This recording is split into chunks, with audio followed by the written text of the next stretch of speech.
Sir अभी मैं 20 years old हूँ एंड मैं भी बीबीए कर रहा हूँ just for a degree, but main मेरा स्टॉक मार्केट में ही है। तो मतलब स्टार्ट यहाँ से हुआ था कि फादर भी कर रहे थे तो उनको थोड़ा लॉस हुआ था।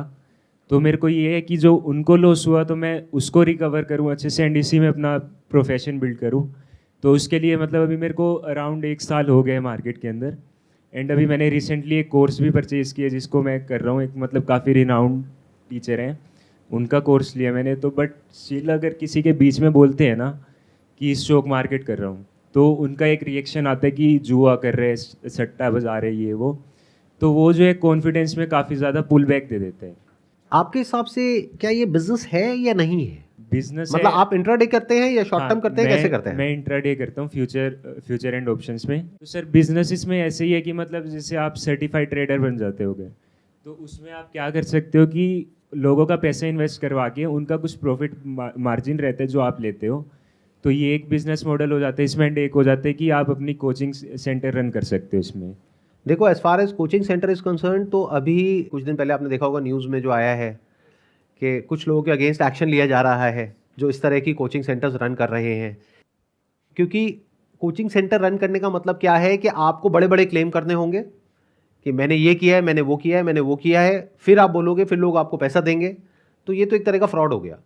Unless and until you are doing something very genuine, कि आप क्लियरली सच बता रहे हो लोगों को, जो बहुत कम लोग हैं ऐसे। मैंने अभी तक पर्सनली ऐसा किसी को नहीं देखा है जो कि एक्चुअल में जो होता है वही बोलता है। वो क्या करते हैं, वो इंटरपोलेट करते हैं चीज़ों को, बढ़ा चढ़ा करके बताते हैं।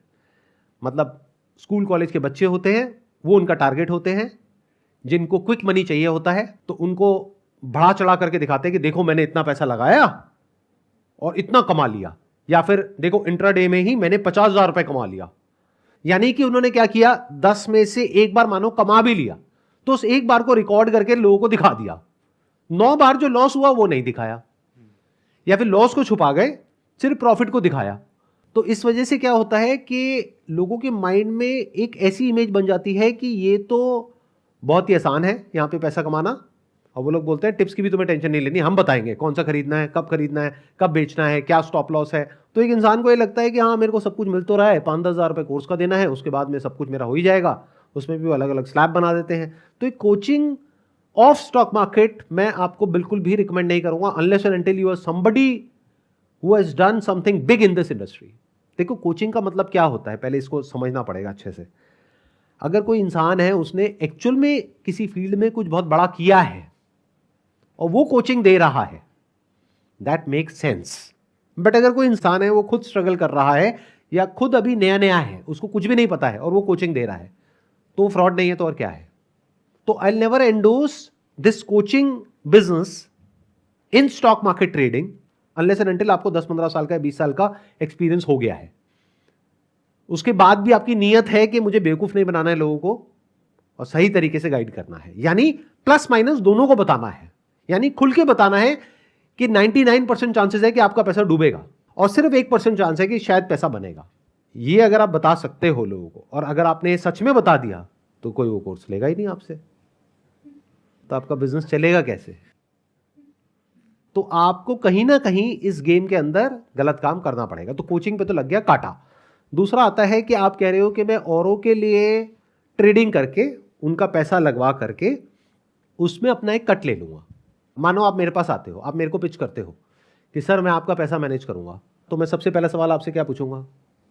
प्रॉफिट कितना होगा, महीने का कितना रिटर्न दोगे? मैं ये नहीं पूछूंगा। अगर कोई एक्चुअल में समझदार बंदा होगा, वो आपसे ये पूछेगा आपने क्या किया है, आपकी क्या एक्सपर्टीज है इस फील्ड में। अभी आपको 1 साल हुआ है करते हुए, 1 साल में तो कुछ हुआ ही नहीं है मार्केट में। पिछले 1 साल में क्या हुआ है? कोविड आया था 3 साल पहले, उससे पहले अगर लगाया जाए तो जो बड़ा क्रैश हुआ था वो 2008 में हुआ था। तो एक्चुअल में तो अभी आपने कुछ देखा ही नहीं है, एक्चुअल में तो अभी लॉस देखा ही नहीं है। और स्टॉक मार्केट का दूसरा मतलब ही लॉस है। तो जब तक ये अप एंड डाउन को आप पूरी तरह से कवर नहीं कर लेते, यानी अगले 5-10 साल में आप बहुत कुछ देख लोगे, उसके बाद बारी आती है कि आप किसी और का पैसा लगवाओगे। अभी तो अपने पैसे से सीखना है कि क्या पैसा बना भी सकते हैं हम या नहीं बना सकते। तो इसमें भी कांटा लग गया, तो बचा क्या? अब है कि आप खुद कर रहे हो। अब खुद करने के लिए कैपिटल चाहिए। तो अगर मान लो लॉस हो गया, तो क्या वो लॉस भरने के लिए आपके पास पैसा है? हाँ सर, मतलब एक कैलकुलेटेड रिस्क रहते हैं, जो मतलब कि प्रॉफिट होता है तो वो बड़े आराम से उसमें रिकवर हो जाते हैं। मतलब कि अगर मैं 10 बार ही ट्रेड कर रहा हूँ एंड उसमें मैं 40% भी अगर लॉस कर रहा हूँ एंड 60% मेरा विन विन साइज है एंड विन रेशियो है, तो उसमें काफ़ी अच्छे से मेरा जो है वो मैनेज हो जाता है। हर कोई यही बात कर रहा है कि 60-40, मतलब कि इसमें 60% टाइम्स आपका प्रॉफिट हो जाएगा, 40% टाइम्स लॉस हो जाएगा, तब भी आप पैसा कमा लोगे। इसका उल्टा हो गया तो क्या होगा?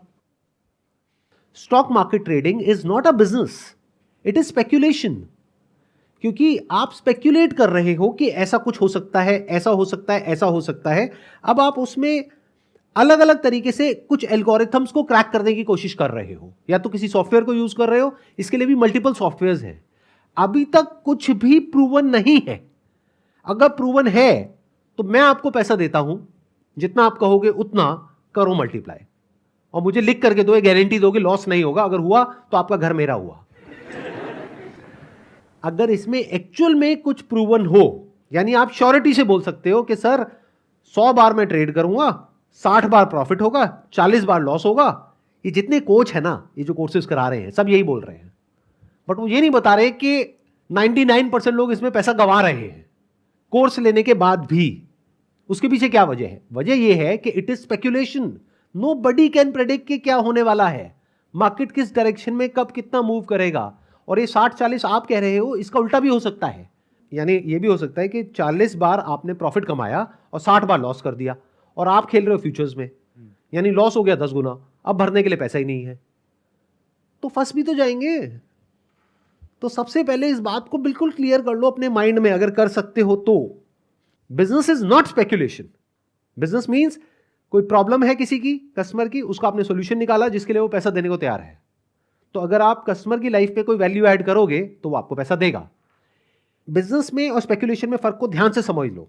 Very important for you guys to understand.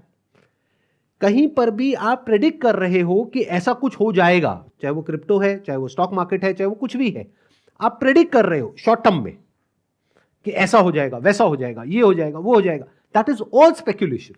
और अगर ये स्पेक्यूलेशन नहीं होता तो आप बहुत बड़ा रिस्क ले लेते। आपके लोग, बहुत सारे लोग बैठे हैं, देयर आर बिलियनियर्स, जिनकी टेंशन यही है कि कैसे मैं अपने पैसे को बढ़ाऊं, उस पर रिटर्न जनरेट करूं। तो वो बेवकूफ नहीं है जो लॉन्ग टर्म इन्वेस्टिंग करते हैं। वो ऐसे किसी स्टॉक मार्केट ट्रेडर के पास में जाएं जिसका ट्रैक रिकॉर्ड बहुत तगड़ा है, 20-30 साल का, उसको जा करके अपना पैसा दें और बोले बढ़ाओ इसको। बट उन्हें भी पता है कि ये रिस्क कैपिटल है। क्योंकि एक बात और ध्यान से समझो, चाहे आप लॉन्ग टर्म इन्वेस्टिंग कर रहे हो, चाहे शॉर्ट टर्म कर रहे हो, चाहे कुछ भी कर रहे हो, डिपेंड करता है कि आपका जो पोर्टफोलियो का साइज है वो कितना बड़ा है। इस बात को ध्यान से समझना, बहुत कम लोग समझ पाएंगे। फॉर एग्जाम्पल, मेरे रिलेशन में एक मेरा कजिन भाई है, उसका बेटा है अराउंड 18 साल का। तो वो मेरे से डिस्कशन कर रहा था इसके बारे में। तो मैंने उससे पूछा, मैंने कहा तुम कितना पैसा लगाने का सोच रहे हो? कहता 20-30 हज़ार रुपये। तो 20-30 हज़ार रुपये पे अगर रिटर्न आ भी गई, मान लो 30% की आ गई, तो 30 हज़ार का कितना हो गया? 9 हज़ार हो गया एक साल में। इतनी आती है रिटर्न या इससे ज़्यादा भी आ जाती है? सर मतलब आती है ज़्यादा, बट उसको मेंटेन नहीं कर पाते लोग, उसको लॉस में निकाल देते हैं। मतलब बचती इतनी है, 10-15% ही बच पाती है सर। 10-15% साल की या महीने की? महीने की सर। वो भी बहुत रेयर लोग होते हैं जो बचा पिछले एक साल पाते में हैं। आपने कितना कमाया, सच बताओगे? सर मतलब मैं पिछले 1 साल से ट्रेडिंग नहीं कर रहा, मैं सीख रहा था उसको।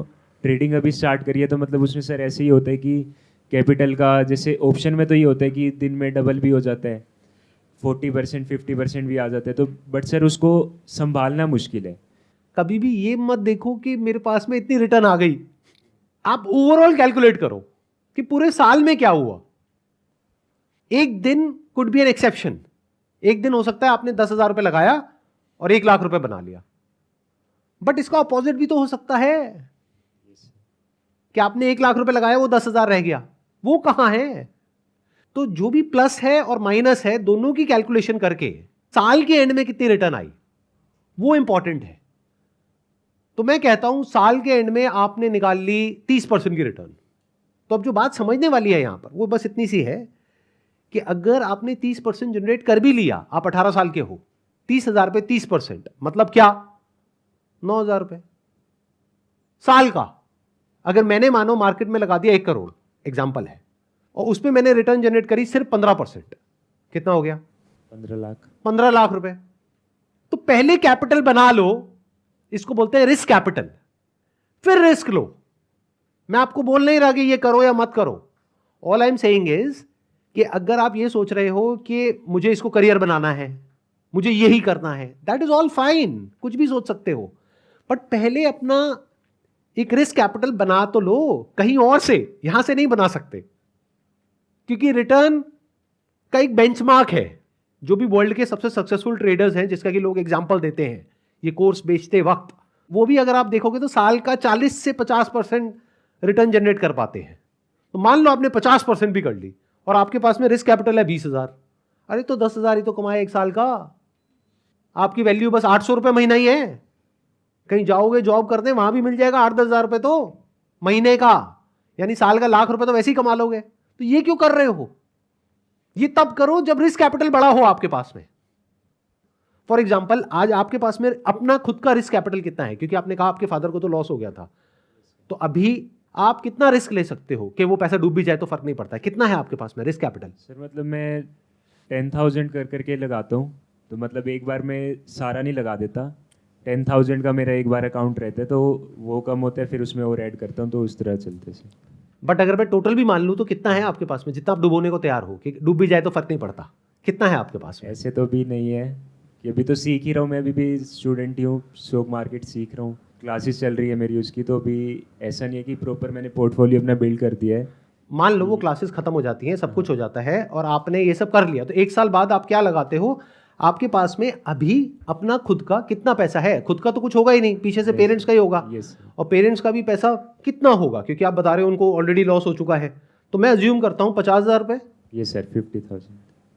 तो मेरे भाई 50,000 पे अगर आपने 40% की भी रिटर्न जनरेट कर ली, यानी बेस्ट इन द वर्ल्ड।